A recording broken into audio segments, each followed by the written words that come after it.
Livre-arbítrio. Tema extremamente interessante e controverso.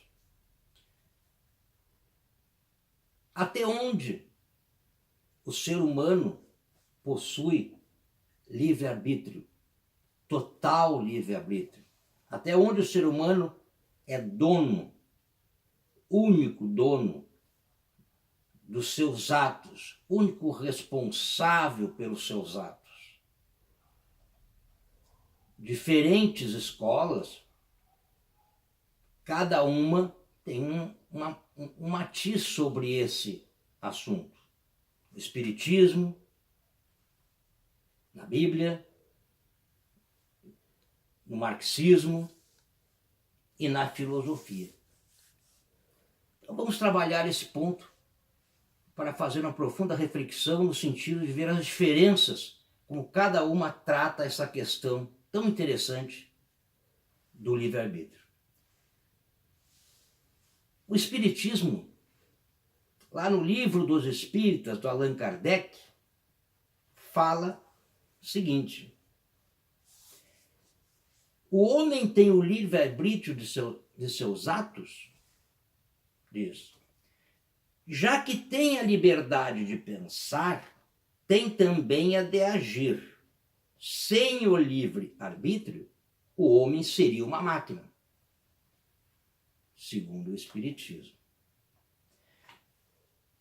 As predisposições instintivas que o homem traz ao nascer não constituem obstáculos ao exercício do livre-arbítrio? Responde Allan Kardec a seguinte: as predisposições instintivas são as do espírito antes de encarnar. Conforme este seja mais ou menos adiantado, elas podem impedi-lo a prática de atos repreensíveis. E nisso será secundado pelos espíritos que simpatizam com essas disposições. Não há, porém, arrastamento irresistível, desde que se tenha vontade de resistir. Lembrai-vos de que querer é poder. Então, já podemos aqui tirar uma relação no sentido de que, segundo o Espiritismo, o homem é totalmente responsável pelos seus atos, dono de si mesmo, sobre os seus pensamentos e responsável pelo seu destino, seu caminho que ele vai seguir. A Bíblia trabalha essa questão um pouco diferente. Também admite que o homem tem o livre-arbítrio. Lá, no início, lá em Gênesis, diz: e ordenou o Senhor Deus ao homem, dizendo: de toda a árvore do jardim comerás livremente, mas da árvore da ciência do bem e do mal, dela não comerás, porque no dia em que dela comeres, certamente morrerás. Ou seja, Deus estabeleceu o livre-arbítrio para o homem, comer ou não comer o fruto. E quando nós estudamos a teologia, nós certamente chegamos a essa conclusão. Todos sabem, Deus estabelece o livre-arbítrio para o homem, para praticar o bem ou para praticar o mal. No entanto, também diz a Bíblia que Deus é soberano. E aí vem a diferença em relação ao Espiritismo. Lá em Provérbios 16:9 diz: o coração do homem considera o seu caminho, mas o Senhor lhe dirige os passos. Então, na realidade, aí está uma diferença interessante da questão do livre-arbítrio em relação ao Espiritismo para o livre-arbítrio em relação à Bíblia. Para o Espiritismo, o homem tem total livre-arbítrio sobre seus atos, sobre seu caminho a seguir. É o único responsável sobre o seu caminho.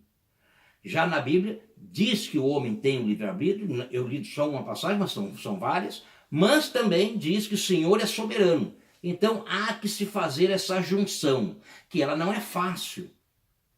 Tem que estudar muito a teologia para se conseguir entender essa junção que a Bíblia faz em relação ao total, ao livre-arbítrio que o homem recebe, mas ao mesmo tempo com a soberania de Deus sobre os seus atos e passos. Profunda reflexão, já vimos aqui que tem uma diferença importante entre essas duas situações. Todos sabem que, em relação ao marxismo, há uma profunda diferença. Lá no livro do Stalin, Em Defesa do Socialismo Científico, ele já, quando fala da teoria materialista e da dialética, ele já sai citando Marx, aquela velha frase do Marx, conhecidíssima: não é a consciência dos homens que determina o seu ser, mas, pelo contrário, seu ser social é que determina a sua consciência. Então, segundo os marxistas, o homem, para ter o livre-arbítrio, é necessário que ele tenha antes pré-determinadas condições sociais adequadas. Velha concepção importantíssima em relação ao marxismo. Então aqui nós já temos três situações distintas: em relação ao espiritismo, em relação à teologia, ao estudo da Bíblia, em relação à questão marxista.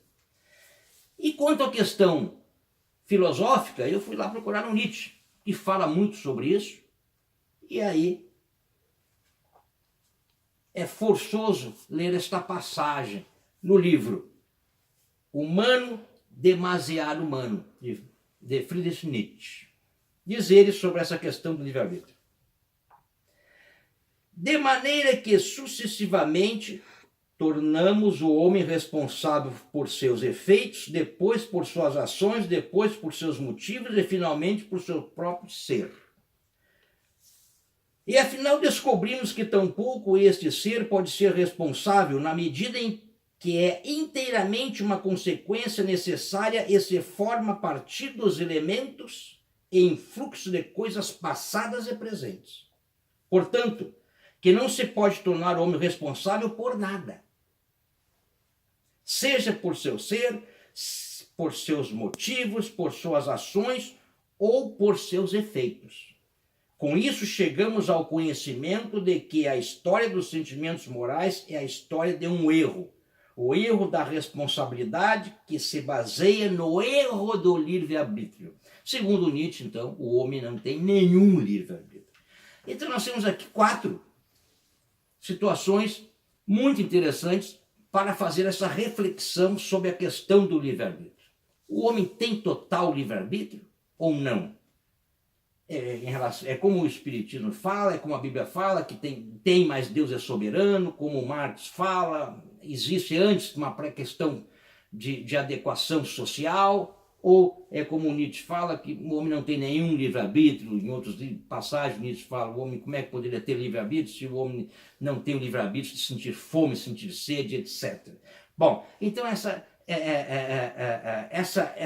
leitura não sobre livre-arbítrio, tema interessante, não pode ficar, evidentemente, só focada em uma questão. Ela tem que ser feita em várias situações, para que a gente então faça uma profunda reflexão e consiga ou não tirar uma ilação se o homem tem livre-arbítrio ou não.